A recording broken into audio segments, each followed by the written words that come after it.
The night air in Chicago was sharp with the bite of early winter. Lydia Hayes stood at the floor-to-ceiling window of her penthouse, gazing out at the riverfront lights as they flickered against the water. From this height, the city looked peaceful, silent, unaware of the storm tightening around her life. She placed a hand on her swollen belly, whispering to the child inside, "You'll have better than this. I promise." She meant it, but even as she spoke, her voice cracked because she no longer knew if she believed her own words. Only 5 years earlier, everything had felt like a fairy tale.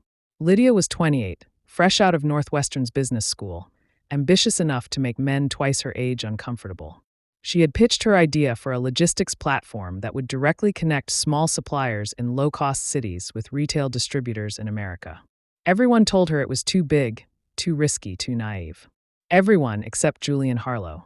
Julian had been the shining star at Vambra Capital, already working on high-level accounts, the kind of man who ordered his suits tailored from Italy and drove a car worth more than her student debt. He saw Lydia present during a competition, and though his questions had been sharp, his smile had lingered afterward. He approached her as she packed up her laptop, said in that smooth voice of his, "You've got guts, but guts don't close deals. Do you want to learn how to turn guts into billions?" She should have known even then that Julian was hunting for something he could shape, but she was too captivated. He was handsome, older, confident.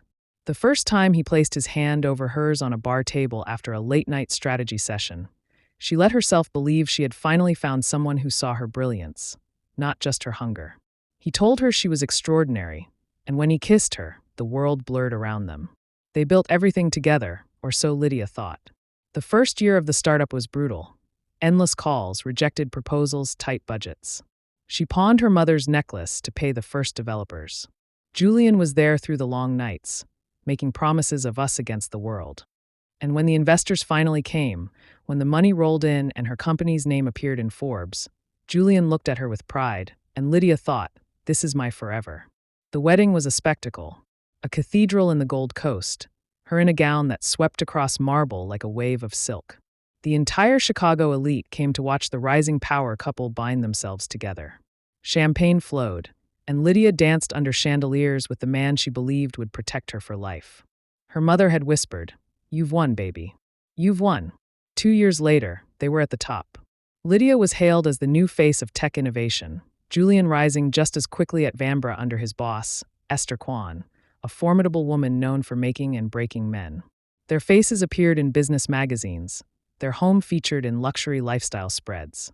Lydia thought it couldn't get better when she found out she was pregnant. Julian had lifted her off the floor, spun her around the kitchen,